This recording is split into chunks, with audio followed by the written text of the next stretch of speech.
Assalamualaikum warahmatullahi wabarakatuh. Puji sinareng syukur hayu urang sami-sami panjatkeun kehadirat Allah Subhanahu wa taala. Nu parantos masihan nikmat iman, Islam sareng sehat. Ku kituna urang tiasa kempel ngariung dina ieu tempat dina kaayaan sehat walafiat.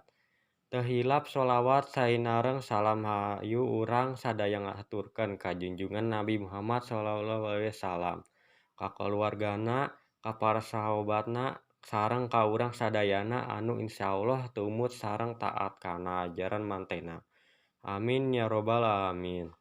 Saterasna simkuring ngaturkeun hatur nuhun kanggo pangatur acara anu parantos masihan waktos kangge abdi ngadugikeun biantara dipayunan rencangan sadaya. Hadirin anu simkuring dipihormat, judul biantara anu bade didugikeun ku simkuring nyaeta ngajaga kabersihan sakola. Eta teh salah sawios kawajiban urang sadayana, meh urang teh betah diajarna. Sapertos hadis nu hartosna kabersihan teh sabagian tina iman. Mun urang sareura ngajaga kabersihan tangut kaasup jalma anu ngalakukan parantah Allah Subhanahu wa taala. Salian ti eta, manfaat tina ngajaga kabersihan sakola teh nyaeta pikeun kanyamanan urang diajar. Sok ayeuna bayangkeun, lamun urang sadaya diajar dina tempat nu barerau sampah jeung rea kebul, pasti urang nageut teu betah. Guru-guru oge sami siga kitu lamun kelas urang sadaya kelasnya karotor, pasti teu betaheun tuluy menta kelasna dibersihkeun heula lamun rek diajar. Mangfaat anu sanesna tina urang ngaraksa kabersihan sakola teh, urang sadaya moal bakal kakeunaan penyakit sapertos malaria, DBD, jeung sajabana. Kabeh penyakit teh sarangna tinu sampah jeung sajabana. Pikeun ngajaga kabersihan sakola, dina hate urang sadaya kudu diterapkeun sikap atawa inisiatif pikeun ngajaga kabersihan.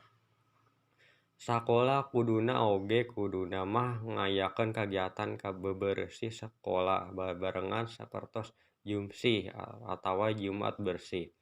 Kasimpulanna, urang sadaya kudu ngajaga kabersihan sakola pikeun kanyamanan diajar sangkan diajar jeung nu ngajar baretah cicing di sakola. Minimal urang ngajaga kabersihan sakola nyaeta tong miceun sampah sangeunahna. Sabab mun urang miceun sampah sangeunahna tangtu bakal bala di mana-mana jeung jadi sarang penyakit. Urang sadaya kedah atawa wajib ngajaga lingkungan sareng awak sorangan sangkan dijauhkeun tina sagala penyakit. Kumargi kitu, urang kedah ngalaksanakeun hirup sehat sadidinten ku cara anu sehat oge. Sapertos maresihan awak atawa ibak, maresihan kuku, nyikat waos anu rutin, nah eta mangrupakan conto hirup anu sehat anu sederhana. Conto sanesna deui lamun di lingkungan sakola nyaeta urang kedah miceun sampah kana tempatna, ngiduh ulah di mana wae, batuk atawa bersin kudu nutupan baham, sareng ngalaksanakeun kawajiban pikeun di sakola. Sabab bersih teh mangrupikeun sabagian tina iman. Lamun saupami sadidinten urang tiasa ngajaga kebersihan, insya Allah awak urang oge bakal sehat sarta dijauhkeun dina anu ngaranna panyakit. Sarta awak urang bakal bersih atanapi jauh tina kokotor sareng lingkungan di sabudeudeureun urang. Urang kedah kacinta kana kabersihan sangkan hate urang oge jadi bersih. Hadirin sadaya, cekap sakitu nu kapihatur biantara singket ti SIM abdi. Pamungkas ti abdi bilih aya basa anu kirang entep serenah atanapi kecap anu kirang meureunanah larapna. Mugi kersa ngahapunten, hatur nuhun kana perhatosanana. Wassalamualaikum warahmatullahi wabarakatuh.